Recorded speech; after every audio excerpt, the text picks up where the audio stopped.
They say in sickness and in health. But for Adrian Vance, those were just words on a contract he was ready to shred. While his wife, Eleanor, lay shivering on the floor, coughing until her vision blurred, Adrian wasn't calling an ambulance. He was silencing his phone to listen to the laughter of another woman. He thought Elena was a burden, a fading flower in his perfect garden. He thought he could discard her and replace her with someone younger, brighter, and healthier. But Adrian Vance forgot one thing. A woman who survives the fires of hell comes back not as ash, but as a diamond. And by the time he realized his mistake, she wasn't just surviving. She was standing next to the one man Adrian feared the most. The grand clock in the hallway of the Vance estate ticked loudly, each second echoing like a hammer against a nail. It was 11:45 p.m.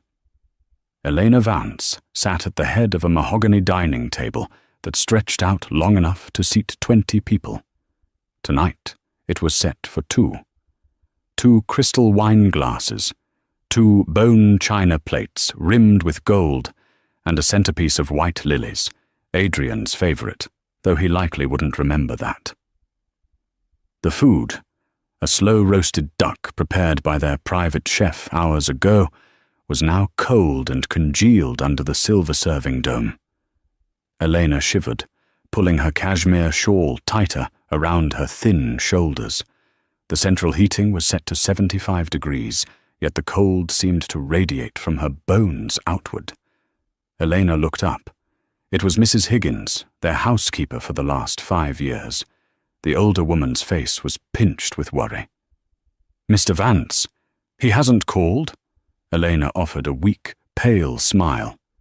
"He's busy, Mrs. Higgins. The merger with Oakhaven Tech is in its final stages. He loses track of time."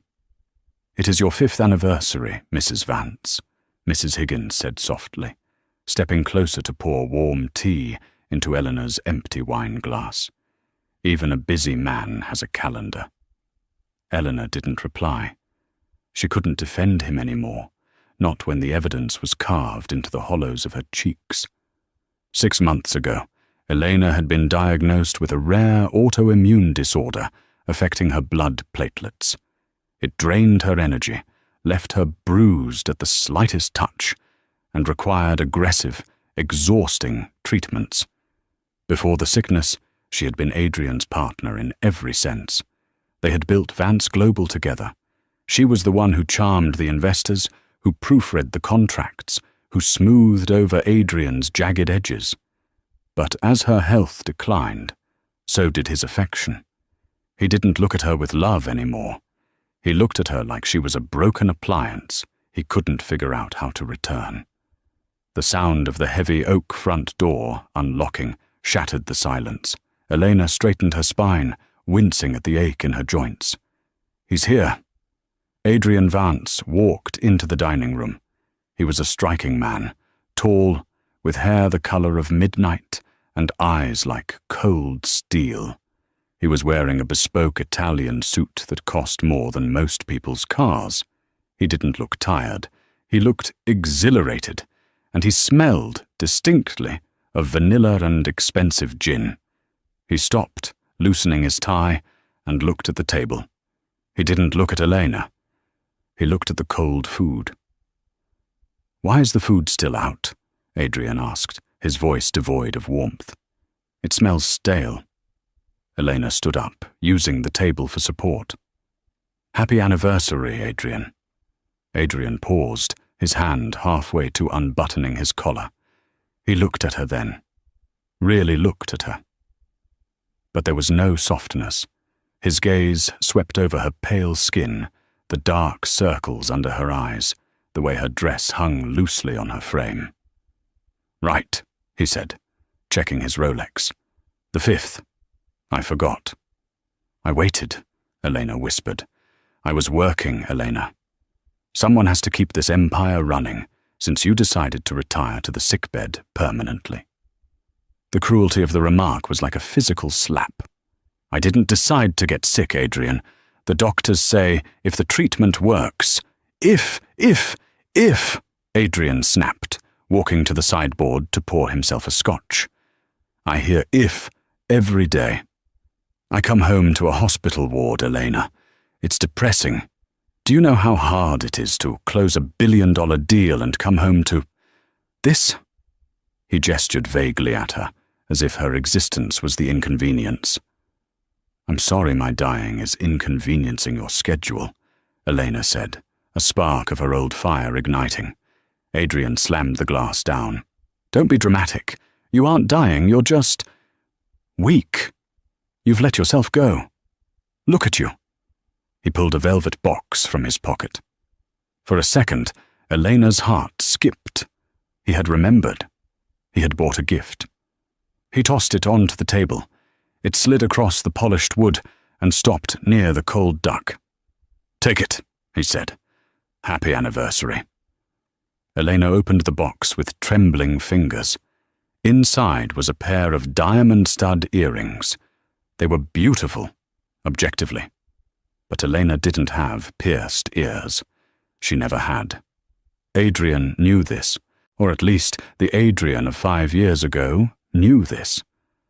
I can't wear these, Adrian, she said softly. Why not? They're 5 carats. My ears aren't pierced. Because of the clotting disorder, the doctor said I can't risk infection right now. Adrian rolled his eyes, a gesture of pure exhaustion. God, everything is a production with you. Give them to Mrs. Higgins, then. I'm going to shower. Sleep in the guest room tonight, Elena. Your coughing kept me up last night, and I have a meeting with Julian Thorne tomorrow. I need to be sharp. He walked out, leaving her alone with the diamonds and the cold food. As he passed her, the scent of vanilla hit her again, stronger this time. It wasn't a perfume she owned. Elena closed the velvet box. A single tear escaped, hot and stinging against her cold cheek. She realized then that the earrings weren't a mistake. They were a regift, a careless afterthought purchased for someone else, or perhaps rejected by someone else. The next morning, the sun shone brightly over the city, but the atmosphere inside the Vance penthouse remained grey. Adrian had left before Elena woke up. She sat in the kitchen, staring at her schedule of medications. A blue pill for the pain, a white one for the inflammation, a monthly injection due today at the clinic. She picked up her phone. She needed a ride to the clinic. Usually the driver took her, but Adrian had texted earlier. Took the driver. Take an Uber. Elena sighed and opened her banking app to transfer some funds for the ride and the copay. Her breath hitched. The screen flashed red. Access denied. She tried again. Account frozen. Panic, cold and sharp, spiked in her chest. She dialed Adrian. It went straight to voicemail. She dialed his assistant, Jessica. Vance Global, Jessica speaking. Jessica, it's Elena. My card isn't working. I need to get to the clinic. There was an awkward pause on the line. Oh, Mrs. Vance.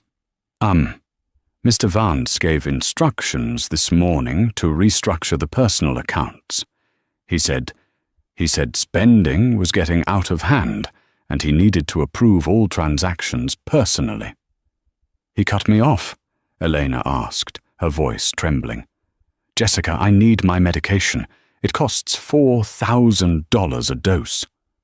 I can't authorize that, Ma'am. Mr. Vance is in a lunch meeting at Le Jardin. Maybe you can go there and ask him. Le Jardin, the most exclusive French restaurant in the city. It was across town. Elena felt a wave of dizziness. She checked her purse. She had $40 in cash, enough for a cab to the restaurant, but not enough to get back. Thank you, Jessica, she whispered, and hung up. She dressed in the most professional outfit she could manage, a cream suit that used to fit perfectly, but now required a belt to stay up. She applied blush to hide the pallor of her skin. She wouldn't go to him as a beggar. She would go as his wife. The cab ride was nauseating. When Eleanor arrived at Le Jardin, the maître d', a man named Henri, who had known the Vances for years, looked at her with pity. "Mrs. Vance," Henri said, blocking her path slightly. Perhaps this isn't a good time." "I need to speak to my husband, Henri. It's a medical emergency. He is dining in a private booth." Elena pushed past him. Her desperation gave her a momentary burst of adrenaline.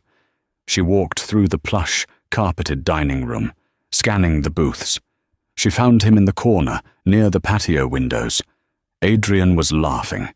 His head was thrown back, his smile wide and genuine, a smile Eleanor hadn't seen in 2 years. Sitting across from him was a woman. She was everything Eleanor currently was not. Chloe Sinclair. Eleanor knew her. Chloe was the new VP of marketing at Vance Global. 26 years old, glowing skin, vibrant red lipstick, and a laugh that sounded like wind chimes. She was wearing a sleeveless dress that showed off her tanned, healthy arms. And on her ears, Elena froze.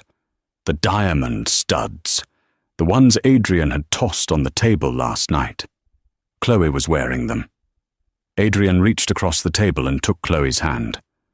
"You're the only one who understands the vision, Chloe. Elena, she's stuck in the past. She's dead weight." "Don't say that, Adrian," Chloe purred, though her eyes danced with triumph.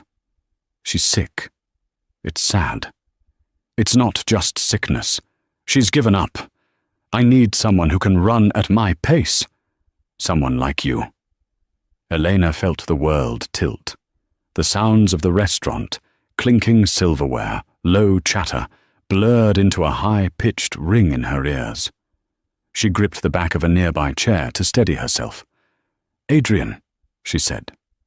Her voice was barely a whisper, but in the sudden silence of the booth, it sounded like a scream. Adrian's head snapped up. His face went from joy to shock, and then instantly to cold fury. He snatched his hand away from Chloe's, but the damage was done. "What are you doing here?" he hissed, standing up. "I told you I was in a meeting." "Is this the meeting?" Elena gestured to Chloe, then pointed a shaking finger at the earrings. "With my anniversary gift?" Chloe touched her earlobe, feigning innocence. "Oh, these?" Adrian said they were just a thank you for the quarterly report. "Go home, Elena," Adrian growled, stepping out of the booth to block her from the other diner's view. "You're making a scene. You look like a ghost." "You froze my accounts, Adrian. I can't get my treatment. We'll discuss finances at home, not here." "I need the medicine now. I missed my appointment," Elena cried out. Adrian grabbed her arm. His grip was too tight. "I said go home. Stop acting like a charity case. I'll transfer the money tonight. Now get out before you embarrass me further." He shoved her. It wasn't a violent throw, but in her weakened state, it was enough. Elena stumbled back. Her heel caught on the carpet. She fell. It wasn't a graceful fall. She hit the floor hard, her hip slamming against the wood. A gasp went through the restaurant. "Oh my God," Chloe said, not moving to help. "She really is unstable." Elena looked up from the floor. She waited for Adrian to offer a hand. She waited for the husband who had vowed to protect her to help her up. Adrian stood over her, adjusting his cufflinks. He looked down with pure disgust. "Get up, Elena," he whispered harshly. "You are pathetic." Elena didn't remember leaving the restaurant. She remembered Henri, the maître d', helping her up with tears in his eyes. She remembered walking out the front door into the sudden downpour of rain. She had no money for a cab back. The $40 had been spent getting here. She walked. The rain soaked through her cream suit instantly, plastering the expensive fabric to her shivering skin. She walked aimlessly. the image of Chloe wearing those diamonds burning in her mind. Dead weight. That's what he called her. Her body began to shut down. The stress, combined with the mist injection, was triggering a crisis. Her joints locked up. Her vision began to tunnel. She was crossing a busy intersection near the financial district when her legs simply refused to move another step. I'm going to die here, she thought. And Adrian won't even care. He'll just be relieved he doesn't have to file the divorce papers. The traffic light turned green. A black SUV screeched to a halt inches from her legs. A horn blared. Elena swayed. The world went black, and she crumpled onto the wet asphalt. Inside the black SUV, Julian Thorne looked up from his tablet. What happened? Why did we stop? Someone collapsed in the road, sir, his driver said. Looks like a junkie. Julian frowned. He was a man of precision, the CEO of Thorne Enterprises, and Adrian Vance's fiercest rival. He didn't have time for delays. But something about the figure on the ground, the cream suit, the way the dark hair fanned out against the pavement. Wait, Julian said. He opened the door and stepped out into the rain, ignoring his driver's protests.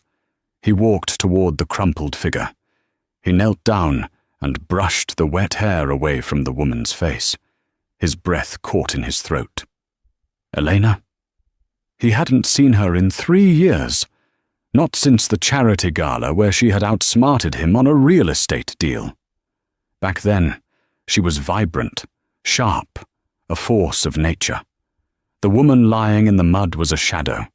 Her cheekbones were protruding, her skin translucent. She groaned, her eyes fluttering open. She looked at him, but he doubted she recognized him. Adrian, she whispered, delirious. Please. Julian's jaw tightened. He knew the rumors.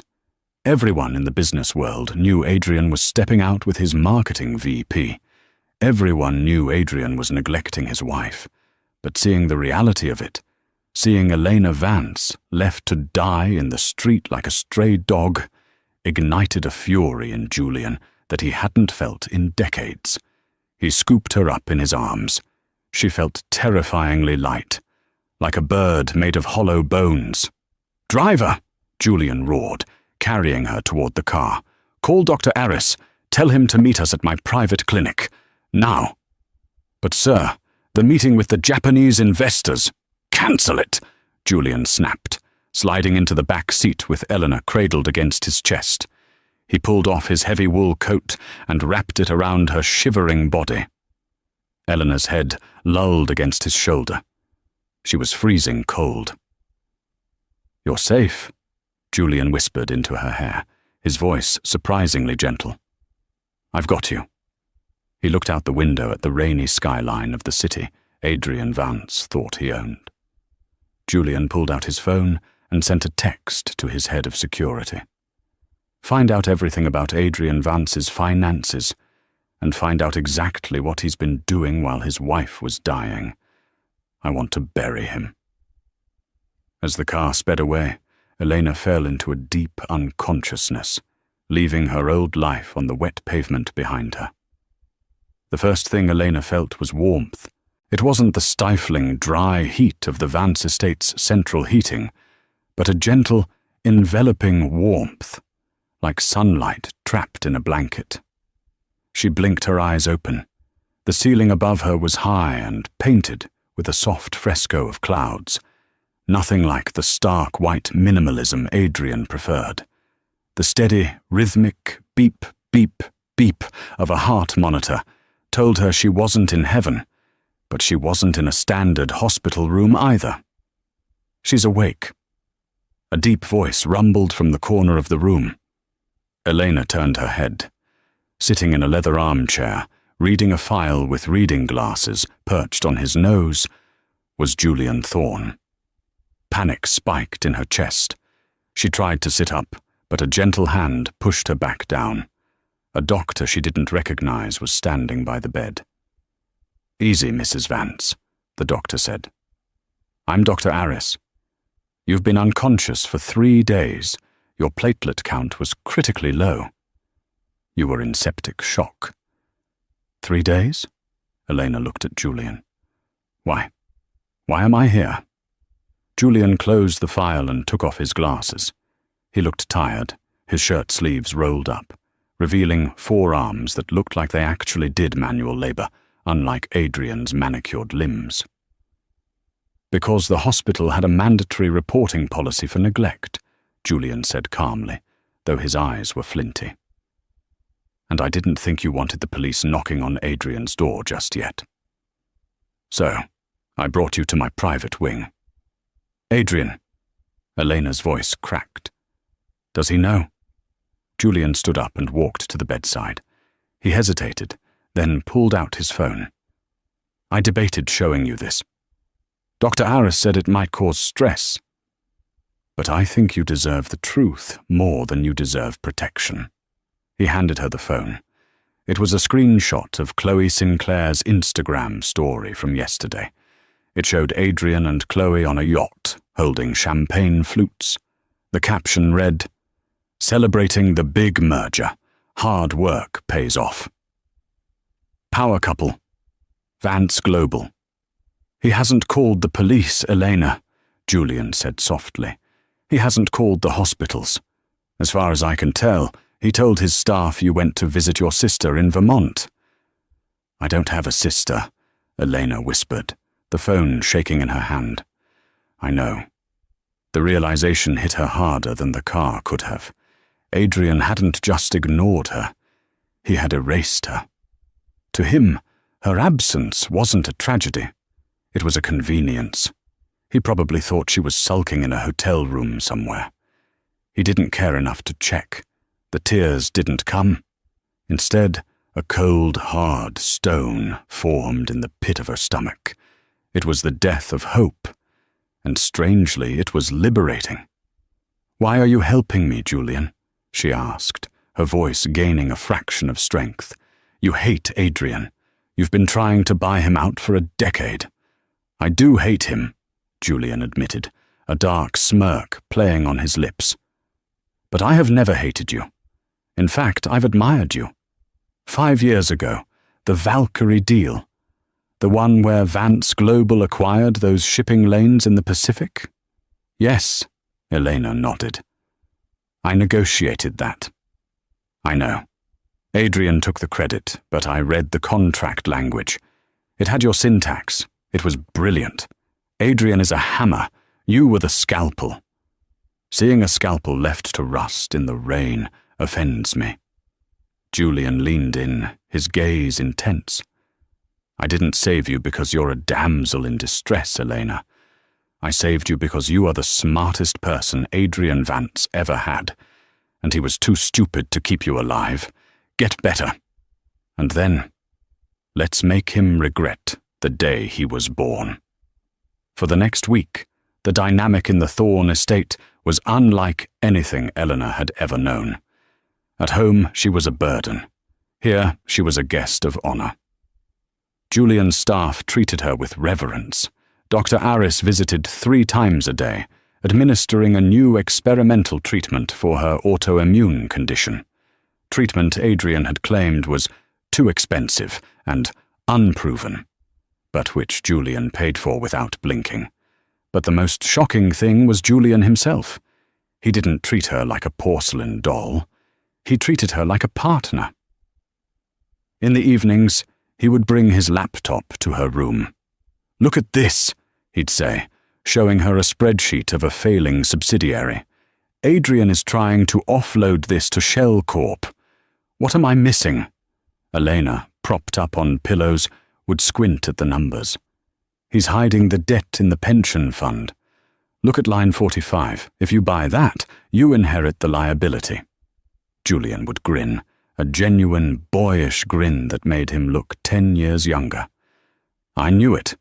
You're a genius, Elena.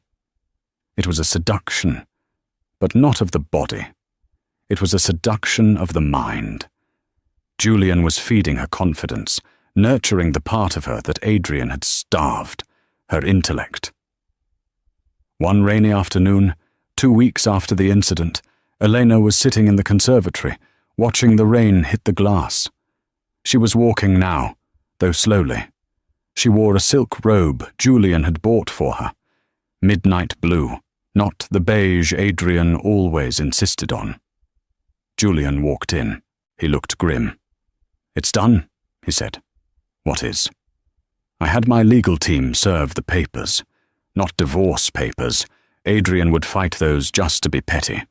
I served him with a lawsuit for breach of fiduciary duty regarding your joint assets. It froze his personal accounts, just like he froze yours." Elena turned to look at him. "He's going to come for me." "Let him," Julian said. "But he won't come here. He thinks you're at a battered women's shelter. My lawyers leaked that misinformation. It makes him look bad, so he's avoiding the press. He's trapped, Elena. He can't admit you're missing without admitting he didn't look for you." "I need to see him," Elena said suddenly. Julian frowned. "Why?" "Because," Elena stood up, her legs stronger than they had been in months. "I need him to see that I'm not dead, and I need to sign the divorce papers myself. I want to look him in the eye when I take half his empire." Julian studied her for a long moment. Then he nodded. "The annual tech gala is in 3 months, Julian said. "Adrian will be there to announce his merger with Oakhaven. It's the biggest night of his life." 3 months, Elena repeated. She looked at her reflection in the glass door. She was still thin, but the color was returning to her cheeks.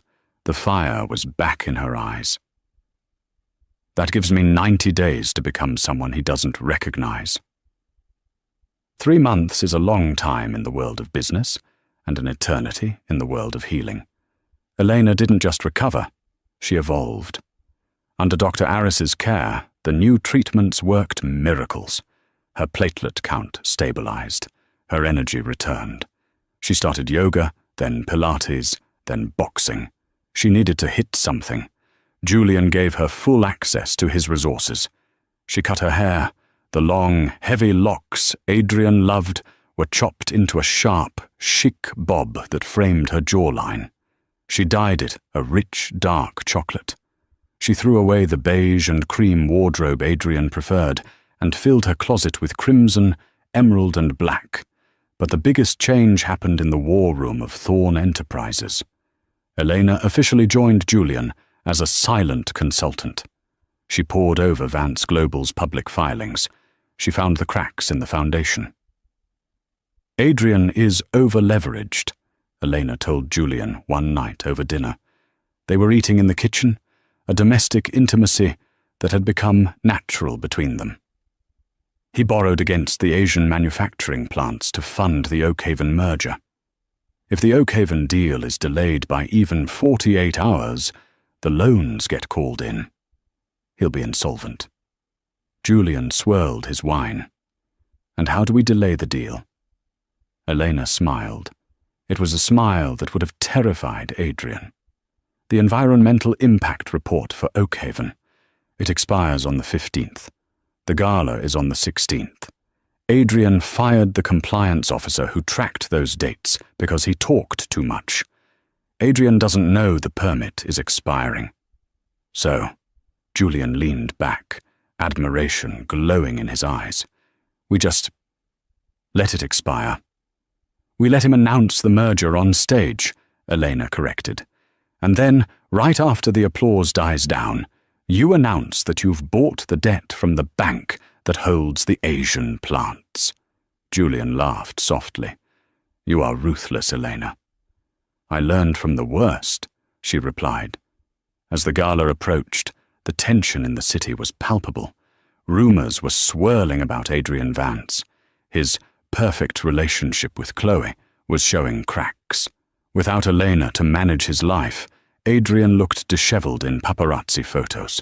Chloe was bored by the boardroom and spent his money faster than he could make it. The night of the gala arrived. It was held at the Metropolitan Opera House. The red carpet was swarming with reporters. Adrian Vance arrived in a limousine. He stepped out, forcing a smile. He looked thinner, his eyes darting around nervously. Chloe hung on his arm, wearing a dress that was too loud and too revealing for a corporate event. She was checking her reflection in her phone, ignoring the press questions. "Mr. Vance! Mr. Vance! Where is your wife?" a reporter shouted. "Elena is still recovering in the countryside," Adrian lied smoothly, though sweat beaded on his forehead. "She sends her love." Inside the ballroom, the elite of the business world gathered. Adrian worked the room, but he was sweating. He needed this merger to close tonight. Suddenly, the room went quiet. The heavy double doors at the top of the grand staircase swung open. Julian Thorne stepped in. He looked impeccable in a tuxedo, radiating power and calm. But no one was looking at Julian. They were looking at the woman on his arm. She wore a gown of liquid gold that clung to every curve of her healthy, strong body. Her back was bare, her skin glowing. Her dark hair was sharp, her lips painted a deep blood red. She wore no jewelry except for a pair of vintage emerald earrings that matched her eyes. She didn't look like a victim. She looked like a queen. Adrian froze mid-sentence. He dropped his champagne glass. It shattered on the marble floor, but he didn't hear it. "Who is that?" Chloe asked, squinting. "Is that a model?" Adrian felt the blood drain from his face. "No," he whispered, his voice trembling with a mixture of horror and sudden, agonizing desire. "That's my wife." Elena and Julian began to descend the stairs. Every eye was on them. Elena locked eyes with Adrian across the room. She didn't flinch. She didn't look away. She smiled. It wasn't a warm smile. It was the smile of the executioner greeting the condemned. Julian leaned down and whispered in her ear, loud enough for the people nearby to hear. "Ready to take back what's yours?" "I don't want it back, Julian," Elena replied, her voice smooth and confident. "I want to burn it down." They reached the bottom of the stairs. The crowd parted, creating a path directly to Adrian. Adrian took a step forward, his mind reeling. "Elena, you look alive?" Elena finished for him. She stopped 2 feet away from him. The scent of her expensive perfume, sandalwood and jasmine, Julian's favorite, wafted over him, replacing the cloying smell of vanilla he used to like. "You're supposed to be in Vermont," Adrian stammered. "And you're supposed to be a faithful husband," Elena said, her voice carrying through the silent room. "We both seem to be full of surprises." "Elena, baby." Adrian tried to touch her arm, his charm reflex kicking in. "We need to talk. You look incredible. Let's go home." Chloe stepped forward, looking insecure and angry. "Excuse me? Who do you think you are?" Elena turned her gaze to Chloe. She looked at the mistress with not anger, but pity. "I'm the woman who built the throne you're trying to sit on," Elena said calmly. "And I'm the woman who is about to kick the legs out from under it." She turned back to Adrian. "Enjoy your speech, Adrian. I'll be listening very closely." She took Julian's arm, and they walked past him, leaving Adrian Vance standing in the shattered glass of his own champagne, while the whispers of the crowd turned into a roar. The ballroom was buzzing with whispers, a hive of bees disturbed by a sudden storm. Adrian Vance wiped his clammy hands on his tuxedo trousers. He needed to regain control of the narrative. He was the CEO. This was his night. He marched to the podium, tapping the microphone. The feedback screech silenced the room. "Ladies and gentlemen," Adrian's voice boomed, though it lacked its usual steady cadence. "Thank you for the dramatic entrance. It seems my wife has made a miraculous recovery. But tonight is about the future. Tonight, I am proud to announce the merger between Vance Global and Oak Haven Tech, creating the largest logistics conglomerate in the hemisphere. Scattered applause. Most people were looking at Julian Thorne, who was calmly sipping a fresh glass of champagne in the front row, with Eleanor seated like a statue beside him. This merger, Adrian continued, talking faster, is secured by our manufacturing assets in Southeast Asia. It is a deal worth $4 billion. Actually, it's worth 0. A voice cut through the air. It wasn't Julian. It was Eleanor. She didn't shout. She simply spoke into the silence, and her voice carried with crystal clarity. She stood up, the gold dress shimmering under the stage lights. "Eleanor, sit down," Adrian hissed, covering the mic. "We'll talk about this later." "No, Adrian, we'll talk about it now." Elena walked toward the stage. She didn't take the stairs. She stood at the base of the platform, looking up at him. "You mentioned the manufacturing assets in Southeast Asia. The ones in Vietnam and Thailand?" "Yes, of course," Adrian laughed nervously, addressing the crowd. "My wife, always the micromanager." "Those assets were collateral for the loans you took out to pay for this venue, your new yacht, and—" Elena glanced at Chloe, who was shrinking into her chair. "Marketing expenses." "So what?" Adrian snapped, losing his cool. "The loans are in good standing." "They were," Elena corrected, "until this morning. You see, the environmental permits for those factories expired yesterday at midnight. You fired the compliance officer, so no one renewed them. That put the factories in violation of international law, which triggered a default clause in your loan agreement." The room went deadly silent. The investors in the room knew exactly what that meant. "The bank put the debt up for auction this morning at 9 a.m., Elena continued, her eyes locking onto his. "And by 9:05 a.m. it was purchased." Adrian gripped the podium. His knuckles were white. "Purchased? By who?" Julian Thorne stood up. He buttoned his jacket slowly, a predator rising from the grass. "By Thorne Enterprises," Julian said, his voice deep and amused. "Which means, Adrian, I now own your factories. And since you defaulted, I'm calling in the debt. Immediately." You can't," Adrian stammered. He looked at the Oakhaven CEO, Mr. Sterling, who was sitting at a VIP table. "Sterling, tell them the deal is signed." Mr. Sterling stood up, looking furious.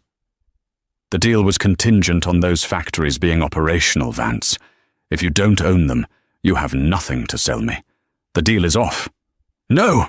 Adrian screamed, the veneer of the sophisticated CEO shattering completely. "I have the patents. I have the fleet." "Actually," Elena interrupted again, "the patents were registered under the Vance Family Trust. My trust. You transferred them there 3 years ago for tax purposes. Remember? You said I was too stupid to touch them, so they'd be safe." She smiled, a cold, terrifying expression. "I've revoked your license to use them, effective immediately." The crowd gasped. In the span of 3 minutes, Adrian Vance had gone from a billionaire to a man with no assets, massive debt, and no product. Adrian looked around the room. He saw the pity in the eyes of his peers. He saw the flashing cameras capturing his ruin. He looked for Chloe. "Chloe," he shouted, "tell them, we have the marketing strategy." He pointed to the table where Chloe had been sitting. The chair was empty. Chloe Sinclair was already near the exit, her phone pressed to her ear. As she passed a reporter, Adrian heard her say, "I barely know him. I was just an employee. I'm resigning effective immediately. Please, no photos." She didn't even look back. Adrian slumped against the podium. The microphone gave a high-pitched whine, mirroring the ringing in his ears. He looked down at Eleanor.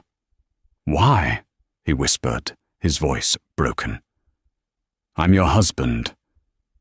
Elena walked up the stairs, her heels clicking on the stage. She stopped inches from him. She reached out and took the microphone from his trembling hand. "You were my husband when I was dying on the bathroom floor," she said into the mic, broadcasting her words to the world. "You were my husband when you stepped over me to go to dinner with your mistress. You were my husband when you froze my bank accounts to save money for your yacht." She leaned in close, her voice dropping to a lethal whisper only he could hear. "Now, you're just a trespasser in my building. Get out."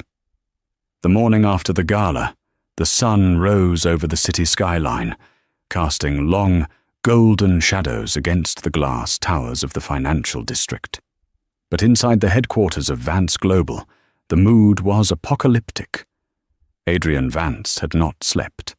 He had spent the night in a hotel room, not his usual suite at the Ritz-Carlton, but a mid-tier airport hotel near the highway, the only place that would accept a credit card that hadn't yet been flagged by the fraud department.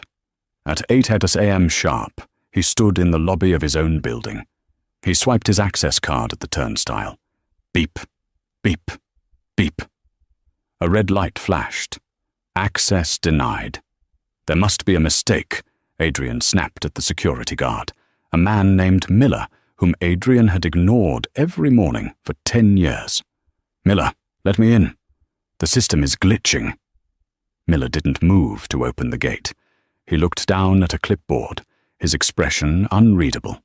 "No mistake, Mr. Vance. I have a directive from the board of directors. You've been suspended pending an internal audit. You are not permitted on the premises." "Suspended?" Adrian's voice rose an octave, cracking. "I am the CEO. I built this building. You can't keep me out." "Actually, they can." Adrian spun around. Standing behind him were two men in dark suits, holding briefcases, flanked by a uniformed police officer. He recognized one of them, Marcus Thorne, the lead counsel for Julian Thorne's acquisition team. "Mr. Vance," Marcus said, his voice smooth and professional, the kind of voice that delivered ruin with a smile. "As of 9 a.m. this morning, Thorne Enterprises has executed the lien on the Vance Global subsidiaries. Since those subsidiaries hold the lease on this headquarters, we are technically your landlords now. And you are trespassing." "This is illegal," Adrian hissed, sweat beading on his forehead, despite the air conditioning. "I'll sue you. I'll sue Julian. I'll burn this place to the ground." "You're welcome to try," Marcus replied, handing him a thick envelope. "But I suggest you save your legal fees for your defense. The Securities and Exchange Commission has opened an investigation into your transfer of patents to the family trust. Tax fraud is a serious allegation, Adrian." The police officer stepped forward. "Sir, I'm going to have to ask you to leave the property, or I will be forced to escort you out in handcuffs." Adrian looked around the lobby. Employees were streaming in, people he had hired, people he had screamed at, people he had underpaid. They stopped to watch. Some pulled out their phones to record. There was no pity in their eyes, only a morbid curiosity. Humiliated, Adrian snatched the envelope and stormed out the revolving doors. As he hit the sidewalk, a paparazzi flash blinded him. They were waiting. The headline on the newsstand kiosk screamed in bold black letters, "Vance vanquished, the billion-dollar bluff." The collapse was not a slow slide. It was a freefall. By noon, the bank had foreclosed on the penthouse. The mortgage payments had been tied to the company's stock performance, a risky clause Adrian had signed in arrogance, believing the stock would only ever go up. When the share price hit $2.40 a share, the trigger was pulled. Adrian rushed to the apartment to salvage what he could. He found the locks already changed. A notice from the city marshal was taped to the mahogany door. He banged on the door until his fists bruised. "Open up! My watches are in there! My safe!" The door opened, but it wasn't a marshal. It was Mrs. Higgins, the housekeeper he had forced Elena to fire months ago because she cost too much. Mrs. Higgins? Adrian breathed, relieved. Thank God, let me in. I need to get the safe. Mrs. Higgins stood in the doorway, blocking his path. She wore a visitor's badge. I'm afraid I can't do that, Mr. Vance. I'm here assisting the auditors with the inventory. Everything inside is considered a seized asset. But my clothes, my passport. The auditors have packed a box of personal essentials for you, she said, pointing to a cardboard box sitting in the hallway. Toothbrush, 2 suits, some underwear. The rest, the Rolexes, the artwork, the electronics. Stay. Adrian looked at the woman who had served his family for years. Mrs. Higgins, please. I have nowhere to go. Let me just grab the cash from the safe. I know the code. Mrs. Higgins looked at him, her eyes sad but firm. Mrs. Vance called me this morning. She offered me a job managing the estate she plans to buy. She asked how you were. She did? Adrian felt a spark of hope. Is she worried about me? No, Mrs. Higgins said coldly. She wanted to make sure I locked the service entrance so you couldn't sneak in. She closed the door in his face. The click of the deadbolt echoed like a gunshot. 3 days later, the reality of his new life had set in. Adrian was staying in a motel in Queens, the kind of place where the neon sign buzzed all night, and the sirens never stopped. He had sold his cufflinks to a pawn shop for $400 just to pay for the room and some takeout. He sat on the lumpy mattress, staring at his phone. He had called Chloe Sinclair 47 times. On the 48th attempt, the line connected. "Chloe!" Adrian shouted, gripping the phone. "Chloe, baby, where are you? I've been going out of my mind. We need to leave the city. I have an offshore account in the Caymans. I just need to figure out the password." "Adrian, stop!" Chloe's voice was icy. There was background noise, laughter, music, the clink of silverware. "Where are you?" "I'm in Cabo," she said. "With friends." "Cabo? We were supposed to go there for your birthday next week." "Yeah, well, plans change. Look, Adrian, my lawyer advised me not to speak to you. You're being investigated for fraud. I can't have that attached to my brand." "Your brand?" Adrian laughed, a manic, hysterical sound. "I bought you that brand. I paid for your apartment. I put you on the cover of Forbes. And now you're a liability," she cut him off. "Oh, and by the way, the earrings, the diamond studs you gave me, I had them appraised. They're lab-grown, cheap, just like you." The line went dead. Adrian stared at the wall. The mold spot on the wallpaper looked like a laughing face. He felt a pain in his chest, a tight, crushing pressure. For the first time, he wasn't faking it. The stress was eating him alive. He realized then that he had no one. He had built a life on transactions, and now that his currency was gone, he was bankrupt in every sense of the word. There was only one person who had ever loved him when he was nothing. One person who had signed the prenup without reading it, because she trusted him. One person who had nursed him through the flu in their first tiny apartment. Elena. The iron gates of the Thorne estate were formidable, towering 12 feet high and topped with gold spikes. It was raining, a cold, biting sleet that heralded the coming winter. Adrian stood by the intercom. He had walked 3 miles from the bus stop because he couldn't afford a cab. His Italian leather shoes were soaked through. His suit was wrinkled, the collar stained. He looked nothing like the titan of industry he had been a week ago. "Please," he said into the speaker, "just 5 minutes. Tell her I'm dying." He waited.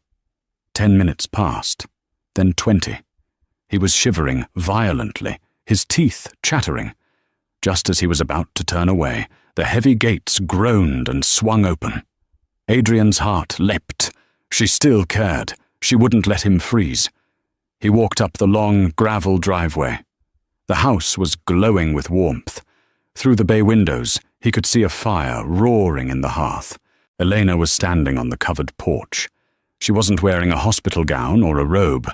She was dressed in a thick, cream-colored cable-knit sweater and dark jeans, holding a mug of tea. Her hair was shiny, her skin rosy. She looked peaceful. Standing a few feet behind her, leaning against a stone pillar, was Julian Thorne. He didn't look aggressive. He looked like a man who was completely secure in his territory. Adrian stopped at the bottom of the porch steps. He looked up at her, water dripping from his nose. "Eleanor," he choked out. "You look terrible, Adrian," she said. Her voice wasn't angry. It was factual. I lost everything," Adrian sobbed, falling to his knees on the wet gravel. It was a calculated move. He knew Elena had a soft heart. "The company, the house, the accounts. I'm sleeping in a motel. I have nothing to eat." Elena took a sip of her tea. "I remember when I couldn't eat because I couldn't afford the nausea medication. Do you remember that, Adrian? You told me to chew on ginger root." "I was stressed. I didn't mean it," Adrian pleaded. "I was trying to save the company for us, for our future." "No," Elena shook her head slowly. "You were saving it for yourself. You erased me, Adrian. You watched me fade away, and you turned up the volume on the TV so you wouldn't hear me coughing. I can change." Adrian crawled up one step. "I see it now. You're the only one who matters. Chloe, she was nothing, a distraction. You're my wife. We swore an oath, in sickness and in health." Julian stepped forward then. He didn't raise his voice, but his presence was like a physical wall. "That oath is a two-way street, Vance. You broke it the minute you let another woman wear her diamonds." Adrian ignored him, focusing his desperate gaze on Eleanor. "Eleanor, please. I have a pain in my chest. I think it's my heart. I need a doctor. I need help.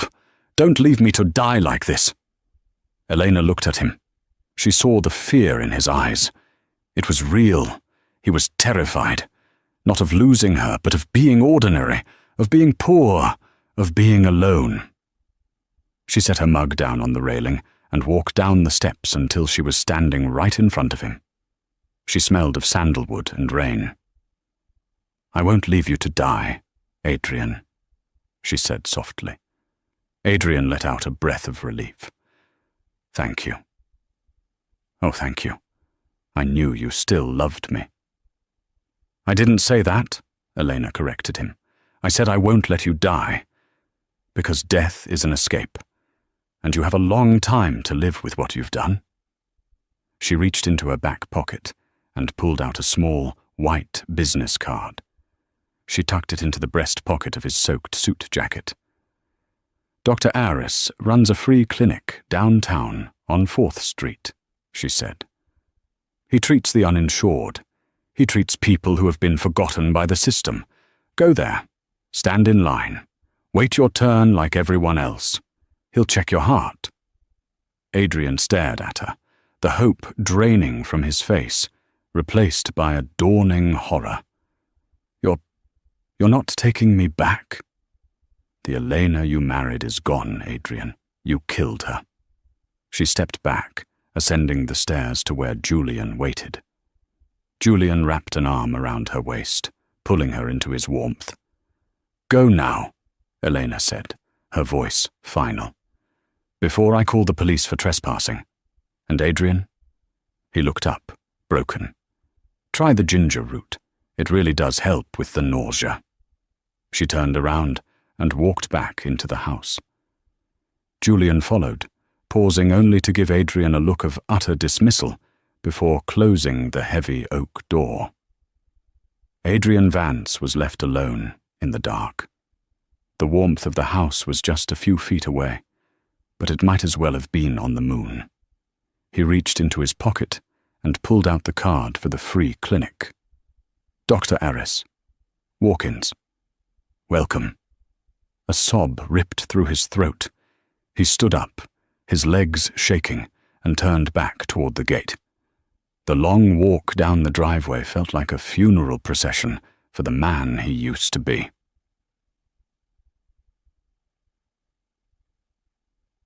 Inside the house, the silence was comfortable. Elena sat on the sofa, tucking her legs under her. Julian sat beside her, adding a log to the fire. "Are you okay?" he asked quietly. Elena watched the flames dance. She thought about the man in the rain. She felt a phantom ache in her chest, the ghost of the love she had carried for so long. But as she took a deep breath, her lungs filled with air, clear, pain-free air. "I felt sorry for him," she admitted. Julian tensed slightly. "But," she continued, turning to look at Julian, her eyes bright, "I felt more sorry for the woman I used to be. I spent 5 years trying to be enough for a man who was empty inside. I'm not doing that anymore." Julian smiled, reaching out to take her hand. His thumb brushed over her knuckles. "So, what now, Mrs. Vance? Or, should I say, Ms. Ross?" "Elena," she smiled. "Just Elena. And as for what's next..." She picked up a file from the coffee table. It was the acquisition plan for the new logistics division of Thorn Enterprises. "I think we need to restructure the Asian manufacturing division," she said, tapping the paper. "If we implement a fair wage policy and update the environmental protocols, we can increase efficiency by 15% within the first quarter." Julian laughed, leaning in to kiss her forehead. Music to my ears. Outside, the storm raged on, washing away the traces of Adrian Vance's footprints. But inside, amidst the blueprints and the firelight, Elena Ross was building something that no one could ever tear down again. Fate hadn't just reversed. It had finally set things right. And that is the story of how Elena Vance turned her pain into power. She taught Adrian the hardest lesson of all. Never mistreat the person who holds up your world, because when they leave, the sky falls on you. It's a brutal reminder that karma might be delayed, but it never misses an address. Adrian thought Elena was weak because she was kind, but he learned that the most dangerous creature on earth is a woman who has nothing left to lose. What about you? Have you ever stayed with someone who didn't appreciate you, hoping they would change? Or have you ever had a revenge glow-up, like Elena? Let me know your story in the comments below. I read every single one. If you enjoyed this story of justice and romance, please smash that like button. It really helps the channel grow. And don't forget to subscribe and hit the notification bell so you never miss a new story. I post new dramas every week. Thanks for listening. And remember, know your worth, or someone else will set it for you. See you in the next video.